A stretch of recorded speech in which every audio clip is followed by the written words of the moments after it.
Hey guys, it's Josh here at Forge Performance and 4x4, and today we're going to be having a quick look through my toolbox, as well as establishing what I'm going to be doing in a couple of upcoming videos in regards to the top 10 tools I love, and then the top 10 tools that I absolutely hate and regret purchasing. So just up the top, we've got my snap-on ball joint press, a couple of timing tool kits, caliper wind back kits, diesel injection seal pullers, vacuum pullers, all of the such, as well as just random bits and bobs. In my workstation itself, I've got my little electrical shelf. That's sort of my go-to quick grab. I have a couple of screwdrivers, really long screwdrivers on the back, as well as my Allen keys, assortment of rust removers, airflow cleaners, silicons, and the such. Also have my battery tester and my bore scope, and of course a drink.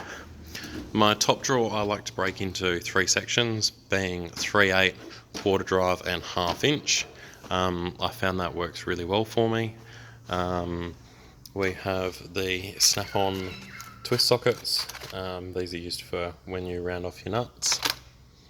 The snap-on flexible sockets, the long Allen keys, the short Allen keys, the locking flexible extensions, impact in 6-sided for the 3/8. Because I have my impact stuff in 6-side, I like to get my non-impact stuff in 12-side. It stops those situations where you get caught needing to have a 12-sided socket, which is becoming more and more popular on cars these days, and for that reason I bought them in the 12-sided. Unfortunately, Snap-on don't make a 12-sided semi-deep yet, but yeah, one day when that comes along it will get changed over. This rack will eventually go over to the 3 rack, which will free up a bit more space as well. I've then got just a cheap set of sockets that I keep as sort of spares down the back. They do, if I need to hammer them onto something, weld them onto something, and then cut them back off, they're great for that. I have my external Torx, my e-Torx, my normal Torx, the quarter drive extensions, quarter drive Allen keys, the heavy duty impact rated 3/8 drive swivel sockets, lots of random little bits and pieces through here. The stud puller is fantastic if you're trying to get a stud out. Mind you, most times it will damage the stud removing it. Oil filter tools, impact sockets, and impact extensions, impact swivels, your random assortment of drivers from 3/8, 1/2 inch, quarter drive. I've also got the super low profile quarter drive socket that comes in handy all the time. I'm finding myself constantly reaching that for panel bolts. They are really useful.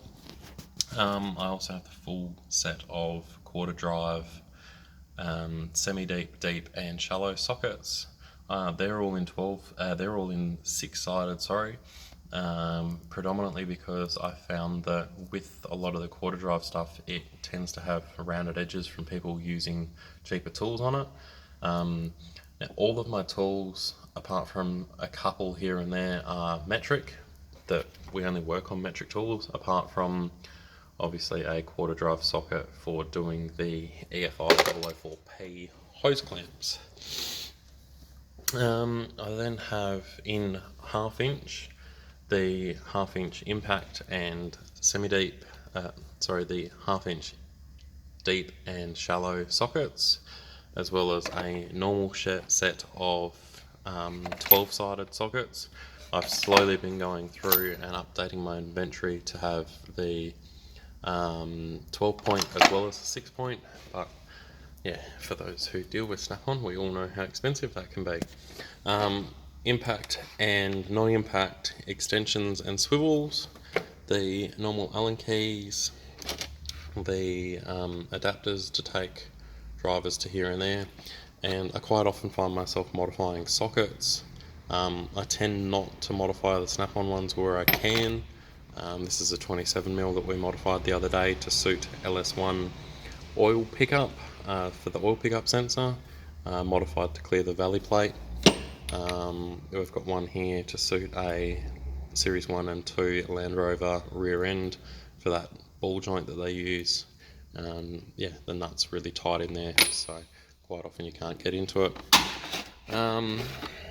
Oxygen sensor tools, Worth twist sockets and the such. Spanners, lots of spanners. Really like my spanners, including my ratchet spanners, normal ring spanners and open-ended ratchet spanners. These are great. They get a lot of use. Shifters, random assortment of 10mm as well as other spanners. Long spanners in the angle and the straight. I recommend having both. They are really useful. The angled stubby ratchet spanners, the straight stubby ratchet spanners, just a normal stubby spanner set. Flare nut set, half moon. I think there are a 15-degree offset and a 65-degree offset, all commonly grabbed. Screwdrivers, lots and lots of screwdrivers. Always grabbing screwdrivers. They are, probably the most grabbed tool in here. As you can see, good selection of screwdrivers. This is sort of like an engineering / junk drawer. Helicoils, angle finders, the wire insertion tool, and so on and so forth. Underneath that, it's sort of another engineering junk drawer. Fuel line disconnects, taps, long drill bits, plugs, left-handed taps, all of the such. Underneath that we have my hammers. Really like the snap-on hammers. I think they've got a great feel to them and they don't reverb. Snap-on pry bars as well as a couple of other pry bars, my punches and chisels, etc. Power tools, have my snap-on 1/2" torque wrench, 3/8 torque wrench, electric ratchet, rattle gun, polisher, angle grinder, rattle gun, quarter drive rattle gun, drill, light, another light, and a right angle 90-degree drill. The thing I love about the snap-on lights is you can take the battery out of them, walk over, grab a fresh battery, chuck it in, and away you go. Down in here I have my timing light, tight angle drill bit kit, a couple more timing tool kits, oil pressure gauge set. Going back on stud removal and installation, these are fantastic for removing and installing without damaging the threads. Impact driver, I think that's a puller. Yep. Underneath there is the radiator pressure tester and the cooling system vacuum refiller, which is fantastic. I find myself grabbing that all the time. Also have a leak down gauge set and a pressure tester. Back into my sort of storage drawer. This used to have all the blow mold cases in it. I've since pulled them out as I'm getting a locker delivered shortly. Inline flaring toolkit and snap-on extractor set. They're both in there, as well as a couple of other bits and pieces. Air tools come with quite a few bits and pieces. I've got, as you can see, quite a few.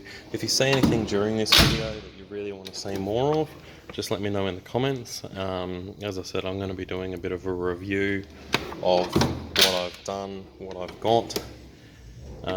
Lots of pliers, circlip pliers and the such.